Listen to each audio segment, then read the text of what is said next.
Bienvenidos chicos, chicas, ¿qué tal? Vamos a resolver el examen de física de la convocatoria ordinaria del 2023 de las PCE de la UNED.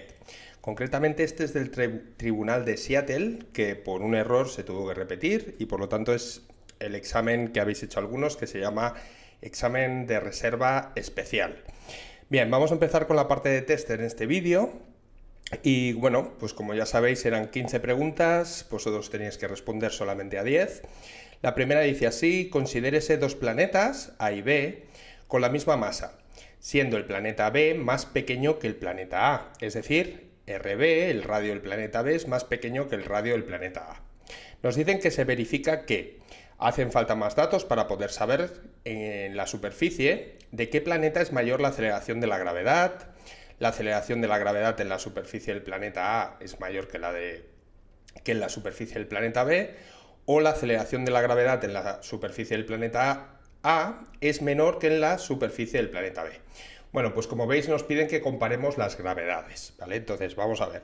La gravedad en la superficie del planeta A sería la masa del planeta por la constante de gravitación dividido entre el radio del planeta al cuadrado. Si lo comparamos con la gravedad en la superficie del planeta B, que sería G por la masa de B partido por el radio de B al cuadrado, pues aquí ya se puede ver que a mayor radio, menor gravedad, ¿vale?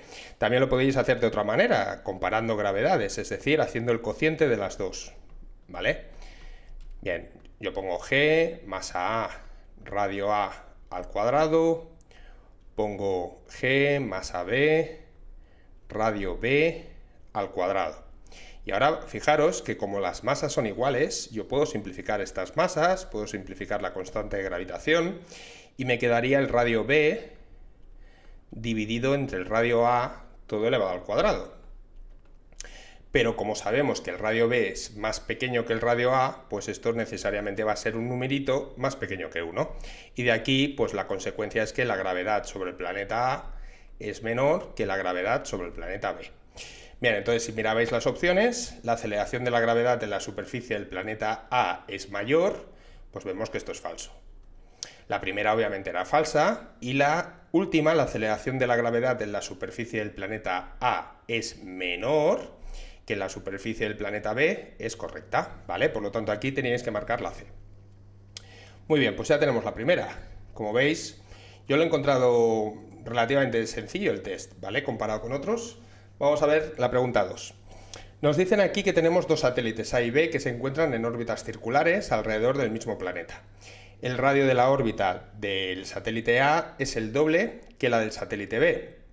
Es decir, este es el radio orbital, ¿vale? RA es 2 veces RB. ¿Qué podemos decir de la velocidad del satélite B? Bien, pues de nuevo vamos a ver las velocidades de un satélite cuando está orbitando, ¿vale? Podéis deducir la expresión a partir de fuerza de atracción gravitatoria igual a masa por aceleración.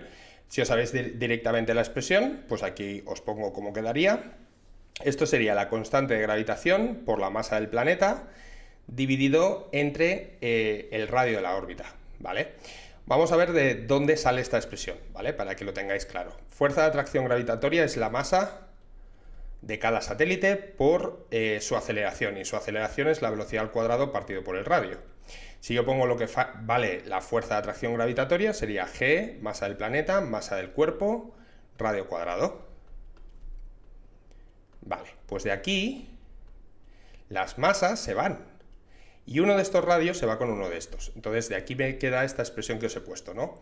Que V va a ser la raíz cuadrada de G por M partido R. ¿Qué vemos aquí? Que no depende de las masas, es decir, aquí me da igual cuál sea la masa de cada satélite. Lo único que me importa es cuál es el radio orbital, ¿vale?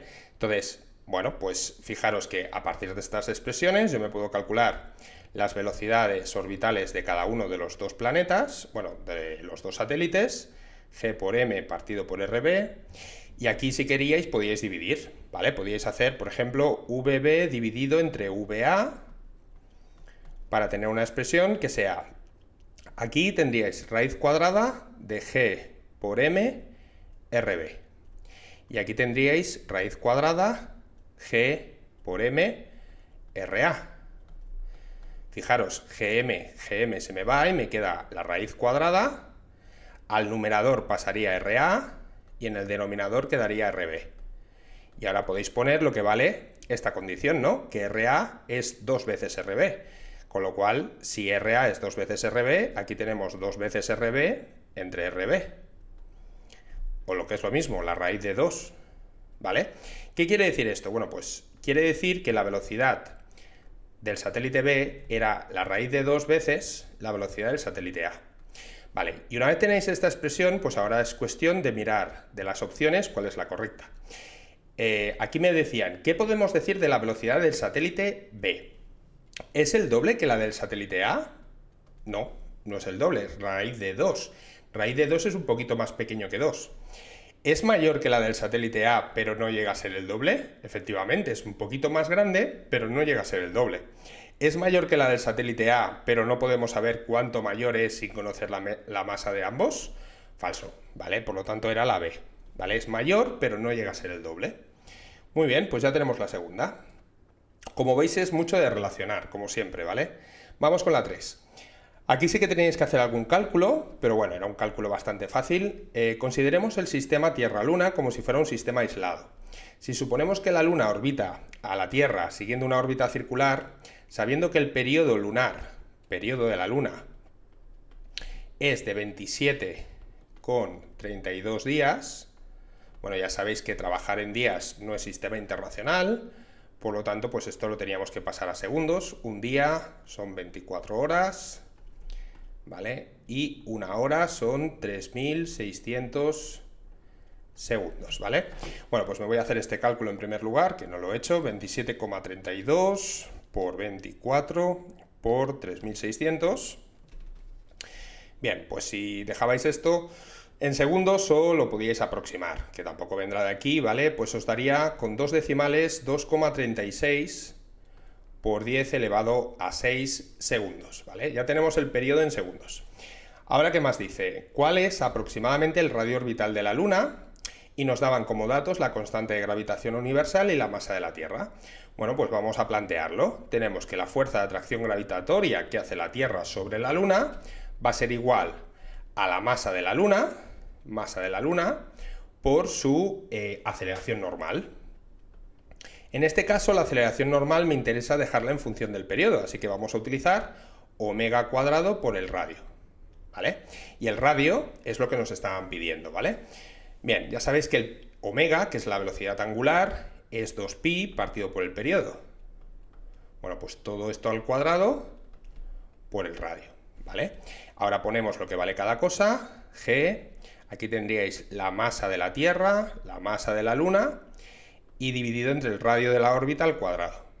Y por otro lado tenemos la masa de la Luna por 2pi al cuadrado, que ya podéis poner 4pi cuadrado, el periodo al cuadrado y el radio. Vale, cosas que se nos van. La masa de la Luna, para empezar. Así que me quedaría el radio al cubo, que pasabais aquí multiplicando, va a ser g por la masa de la Tierra por el periodo al cuadrado, partido por 4pi cuadrado.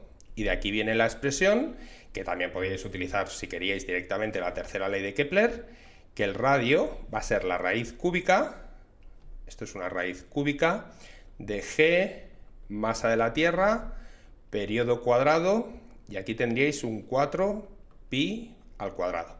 Bueno, pues este es el cálculo, ¿vale? Entonces ahora era cuestión de poner aquí todos los datos, la constante de gravitación nos la daban, ¿vale? Pues 6,67 por 10 elevado a menos 11, la masa de la Tierra también era conocida, 5,98 por 10 elevado a 24, el periodo había que ponerlo y elevarlo al cuadrado, por supuesto en segundos, ¿vale? Para que todo sea sistema internacional, y dividido todo esto entre 4pi cuadrado. Y ahora pues nada, al resultado de esto tendríais que sacarle la raíz cúbica. Vamos a poner aquí la rayita, raíz cúbica.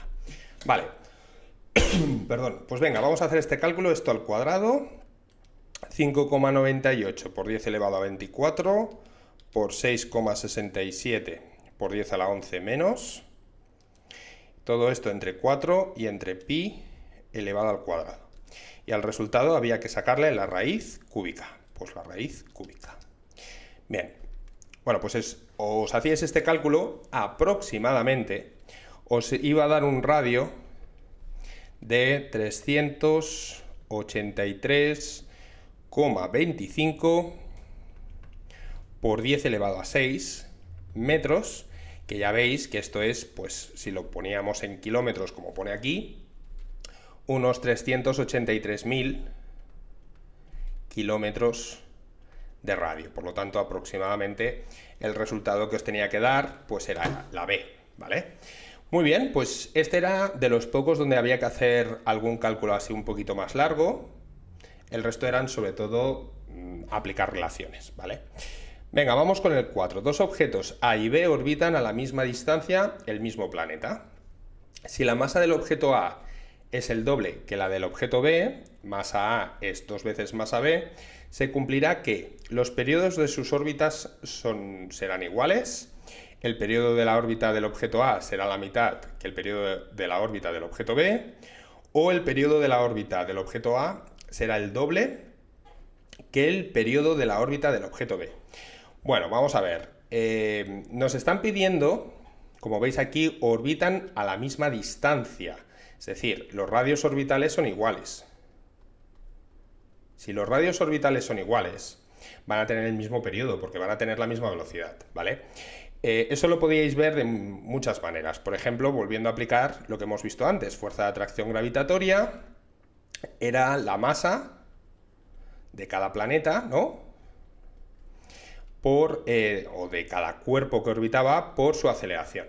Como nos dicen, aquí nos hablan de los periodos, pues si queríais podíais volver a utilizar la omega, ¿vale? Omega al cuadrado por el radio, ¿vale? Bien, entonces fijaros que si yo despejaba de aquí tendríais G, la masa del planeta, la masa de ese objeto y su radio de ese objeto que está orbitando, al cuadrado, es la masa de ese objeto por omega al cuadrado por el radio. Claro, yo me puedo despejar aquí la omega, fijaros, ¿y qué nos quedaría? Que las masas se nos van, que este radio pasa al denominador y que luego tenéis que sacar la raíz cuadrada, así que os quedaba algo así. G por M partido por el radio al cubo, raíz cuadrada. Claro, como veis, si los radios son iguales, la omega A va a ser igual a la omega B, porque también tendría la misma expresión, ¿no? Los radios son iguales. Así que aquí se podía ver que como los radios son iguales y no depende de las masas esa velocidad angular, pues nos daban las mismas omegas. Y si tenéis las mismas omegas, como la omega es 2pi partido por el periodo, y son iguales, pues claro, vamos a tener los mismos periodos, ¿no? Bueno, pues esto es lo que teníais que argumentar un poquito y ver que los periodos de sus órbitas serán iguales, ¿vale? Era la opción A. Muy bien, bueno, pues ya tenemos la 4. Vamos con la pregunta 5. Una partícula con carga negativa inicialmente en reposo, vamos a dibujarlo, aquí tenemos una carga negativa inicialmente en reposo, se encuentra en una región en la que existe un campo eléctrico uniforme. Vale, imaginaros que aquí tenemos una placa positiva y que aquí tenemos una placa negativa. Ya sabéis que el campo eléctrico siempre va dirigido de potenciales mayores a menores, entonces el campo eléctrico iría dirigido para allá. Claro, sobre esta carga va a aparecer una fuerza, la fuerza eléctrica, que va a ser la carga por el campo. Pero como la carga es negativa, la fuerza va a seguir un sentido contrario al del campo, ¿vale? Entonces se va a mover en un sentido hacia potenciales mayores, no hacia potenciales menores, ¿vale? También lo podríais ver simplemente que la carga positiva sí que se sentiría atraída por la placa negativa, pero una carga negativa se siente atraída por la placa positiva. Por eso se mueve hacia la izquierda en este caso. Entonces, aquí decía, se moverá hacia regiones de menor potencial. Falso, no es menor, es mayor. Se moverá por ser el campo eléctrico uniforme. ¿Qué pasa? ¿Que si el campo no fuera uniforme no se movería la carga? Falsísimo, o sea, la fuerza es carga por campo independientemente cuál sea la naturaleza de ese campo eléctrico. Y la C, ¿se moverá hacia regiones de mayor potencial electrostático? Cierto, se moverá hacia regiones de mayor potencial electrostático, hacia un potencial mayor respecto a un potencial menor. Por lo tanto, la correcta en este caso era la C. Muy bien, pues ya tenemos esta. Venga, vamos con la 6. La pregunta 6 dice, se conoce el potencial eléctrico en dos puntos, A y B, VA y VB respectivamente.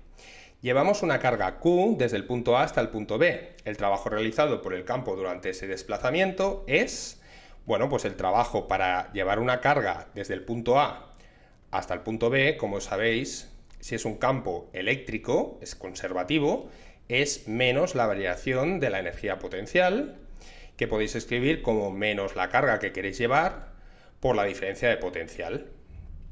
¿Cómo lo estamos llevando? De A a B, esto sería final menos inicial. Y podéis introducir este menos dentro de la fórmula, ¿no? Entonces nos quedaría la carga por el potencial inicial menos el potencial final, ¿vale? Entonces esto coincide exactamente con la opción C.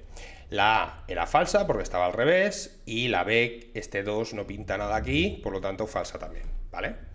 Muy bien, pues venga, vamos con la 7. La pregunta 7 dice así, por una espira circular circula una corriente de intensidad I. El valor del campo magnético en el centro de la espira va a ser, a ver, esto era simplemente saber el campo que genera una espira circular. Es mu sub 0 por el valor de la corriente que circula por la espira partido por 2 veces el radio de la espira, ¿vale? No hay que confundir esta fórmula con la de un hilo indefinido, infinito, que es parecida, pero no es lo mismo, es mu sub 0 por I partido 2pi por la distancia a la que estemos del hilo. Bueno, pues como veis, el módulo, esto obviamente iría dirigido aplicando la regla de la mano derecha, ¿vale? Con el vector unitario que tocase, pero en cualquier caso, este valor es proporcional a la corriente e inversamente proporcional al radio de la espira. Bueno, pues entonces, ¿es directamente proporcional a la intensidad de la corriente? Correctísimo. ¿Es directamente proporcional al cuadrado de la intensidad de la corriente? Falso. ¿Es inversamente proporcional al cuadrado de la intensidad de la corriente? Falso. Por lo tanto, era la A, ¿vale? Una pregunta, yo creo que sabiéndose la fórmula era muy fácil, ¿vale? Venga, vamos con la pregunta número 8. La 8 nos dicen 4 partículas, 2 cargadas positiva con carga Q y 2 cargadas negativamente con cargas menos 2Q. Se disponen en los vértices de un cuadrado, como muestra la figura. Aquí tenéis pues una foto de la figura. ¿Qué podemos decir del campo eléctrico en el centro del cuadrado? Bueno, pues vamos a ver. En el centro del cuadrado vamos a tener, debido a las cargas negativas, campos que van hacia las cargas. Fijaros, las cargas tienen el mismo valor y están a la misma distancia, que sería pues media diagonal, ¿no?, de este cuadrado. Y las cargas positivas generan campos eléctricos que van hacia afuera de las cargas. Este sería uno, el creado por esta, y este sería otro, el creado por esta.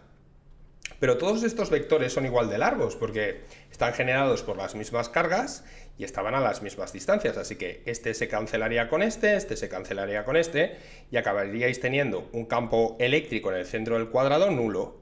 Por lo tanto, la respuesta es que es nulo, y ya está. O sea, aquí no teníais que hacer ningún calculito, simplemente pensar un poco y ya está.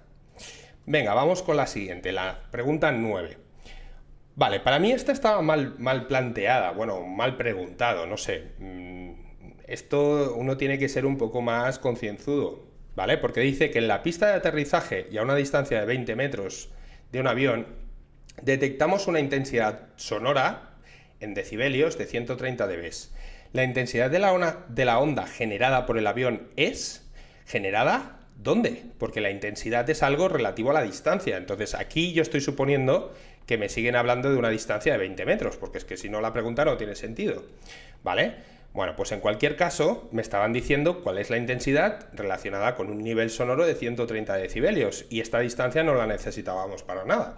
Entonces simplemente me estaban dando el nivel sonoro, que ya sabéis que es 10 veces el logaritmo de la intensidad del sonido entre la intensidad umbral, La intensidad umbral no la teníais, pero esto, bueno, pues aquí había que sabérselo. 10 a la menos 12 vatios por metro cuadrado. Y a partir de aquí, despejarse cuánto vale la intensidad. Pues bien, esto sería, el 10 pasa dividiendo, lo eleváis todo a la 10, y os quedaría la intensidad umbral por 10 elevado al nivel sonoro en decibelios partido por 10.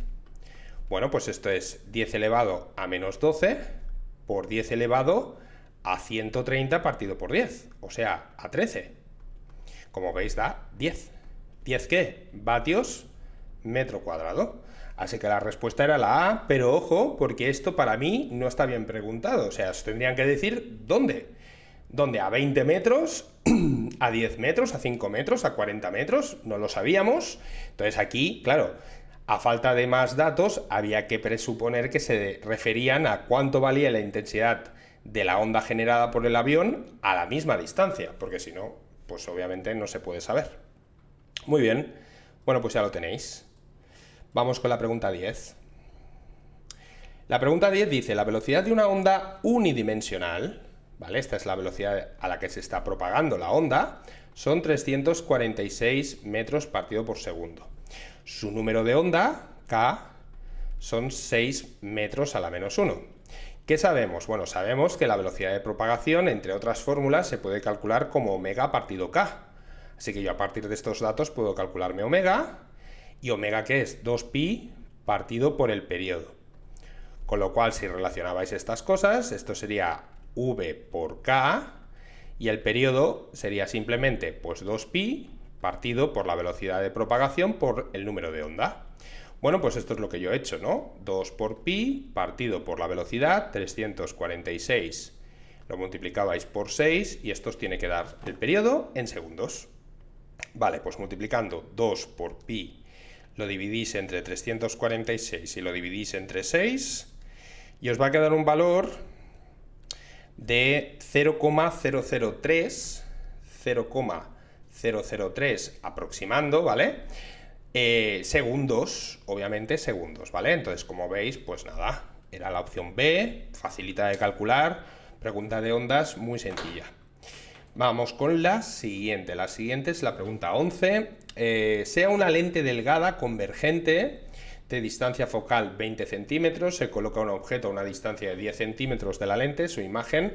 Bueno, esto podéis haceros un diagrama de rayos rápidamente o saberos un poco la teoría y ya está. Si yo tengo aquí una lente convergente con una distancia focal de 20, ¿vale? Esto sería mi foco imagen y mi foco del objeto. Y yo coloco un objeto a una distancia que es la mitad, 10 centímetros, como veis aquí, pues vais a tener los siguientes rayos, ¿no? Un primer rayo que incidiría perpendicular, ¿vale? Y que saldría pasando por F'. Un segundo rayo que pasaría por el vértice y un tercer rayo que es como si viniese de F, que cuando incida saldrá perpendicular a la lente. Bien, estos rayos obviamente no se cortan, pero sus prolongaciones, como sabéis, sí que se cortarían, apareciendo, si todo va bien, pues una imagen que sería virtual, de mayor tamaño y derecha. Entonces la respuesta era, ¿es virtual? Claro que sí. ¿Y mayor que el objeto? Claro que sí. Y era la opción A. Así que con el diagrama de rayos se veía. Y si no, podíais aplicar las fórmulas de, pues nada, la ecuación de Gauss para lente delgada si encontrabais el resultado y ya está. Muy bien, pues venga, vamos con la 12. La 12 dice así, ¿cuál es la longitud de onda de de Broglie de un electrón que se mueve a una velocidad de 5 metros por segundo? Datos, masa del electrón y constante de Planck. Bueno, está claro que a esta velocidad estamos muy lejos de la velocidad de la luz, entonces simplemente podéis aplicar la fórmula de que la longitud de onda asociada de Broglie es h partido por la cantidad de movimiento, momento lineal, ¿vale? ¿Y eso qué sería? Pues nada, sería h partido por la masa del electrón por la velocidad que lleva el electrón. Pues nada, sustituyendo los valores, 6,63 por 10 elevado a menos 34, y lo dividíais entre la masa del electrón, 9,1 por 10 elevado a menos 31 kilogramos, y por la velocidad que lleva, que son 5. Y esto ya os daría la longitud de onda asociada de Broglie. Pues venga, vamos a calcularlo. Si esto lo calculabais, 31 menos, y lo dividís entre 5, a mí me ha dado un resultado de 1,457, es decir, redondeando, 1,46 por 10 elevado a menos 4 metros. Entonces, bueno, pues ya veis que directamente era la opción A, ¿vale? Muy facilito, solo había que conocer la expresión de la longitud de onda de Broglie y aplicar la fórmula. Vamos con la pregunta 13. Un objeto con una masa en reposo, m0, de 2 kilogramos, se mueve con una velocidad que es 0,8 veces la velocidad de la luz en el vacío. ¿Cuál es su masa relativista? Bueno, pues la masa relativista se puede calcular como el factor de Lorentz por la masa en reposo. Solo teníais que calcularos primero el factor de Lorentz, que es 1 partido por la raíz cuadrada de 1 menos v partido c al cuadrado. Y v partido c en este caso era 0,8, entonces esto era 1 partido por la raíz cuadrada de 1 menos 0,8 al cuadrado, que si hacéis esto con la calculadora, a ver, 0,8 al cuadrado, se lo restáis a 1, le sacáis la raíz cuadrada y le dais la vuelta, os da 1,66666, ¿vale? Así que 1,67 aproximadamente de factor de Lorentz, ¿vale? Como veis, el factor de Lorentz es mayor que 1, como tiene que ser. ¿Y ahora qué teníais que hacer? Pues multiplicar esto por el factor de Lorentz, los 2 kilogramos. Pues si multiplicáis esto por 2, os va a quedar 3,33 kilogramos, que viene simplemente a hacer 1,666 por 2, ¿vale? Y aquí lo tenéis. Muy bien, por lo tanto era la opción A. También bastante sencillita, de física relativista, pero sin mucha complicación. Y vamos con la 14. Aquí era, nada, simplemente definir qué es un becquerelio, un becquerel. Un becquerel es una unidad de actividad radiactiva que, como ya sabéis, equivale a una desintegración por segundo. Por lo tanto, directamente es el número de desintegraciones por segundo de un material radiactivo. Correctísimo, por lo tanto la C. La constante de desintegración no tiene nada que ver, bueno, tiene que ver, pero no es lo mismo, y el número de desintegraciones de un material radiactivo durante su tiempo de semidesintegración, pues no es eso lo que es un becquerel, por lo tanto era la C, y esta, pues ya digo, muy teórica, pero muy facilita. Vamos con la última, la 15. Bueno, la 15 ya la habíamos visto, de hecho salió en el examen en forma de problema, pues esta era una pregunta muy facilita si habéis entendido ese tipo de ejercicio, ¿no? Nos hablan de la energía en electronvoltios de los niveles de energía del electrón ligado a un átomo de hidrógeno, ¿vale? Y viene dado por esta fórmula. Esto se deduce a partir de los postulados de Bohr. Bien, pues esto es 13,6 partido por n cuadrado electronvoltios. Nos dicen qué energía en electronvoltios de un fotón tiene que tener un fotón para ionizar el átomo de hidrógeno cuando se encuentra en su estado fundamental. Es decir, que queremos pasar de un estado que es n igual a 1 a un estado que es n igual a infinito, ¿vale? Entonces, recordad que si aquí está el núcleo y aquí tenemos el estado fundamental y aquí está mi electrón, yo esto lo quiero enviar al infinito para poderlo ionizar. Entonces esto recibe un fotón que tiene una cierta energía, ¿vale? Y es la energía del fotón la necesaria para arrancarlo de aquí, ¿no? Para que deje de estar atraído por el átomo. Pues bien, simplemente tenéis que decir, esa energía va a ser la energía final, que sería en el infinito, menos la energía inicial, que es para un nivel n igual a 1, que es su estado fundamental. Entonces, haciendo esto, la energía en el infinito va a ser 0, porque algo partido por infinito es 0, menos por menos es más, y os quedaría 13,6 partido por 1 al cuadrado. Bueno, pues eso os da 13,6 electronvoltios. Es justamente el valor que tiene, cambiado de signo, en su estado fundamental. Así que la C, ¿no? 13,6 electronvoltios es la energía que debe tener el fotón para ionizar el átomo de hidrógeno cuando se encuentra en su estado fundamental. Bueno, pues esto era todo el test. Yo creo que era bastante asequible, ¿no? Y espero que os haya ido muy bien, chicos. Pues nada, nos vemos en el próximo vídeo. Venga, muchas gracias.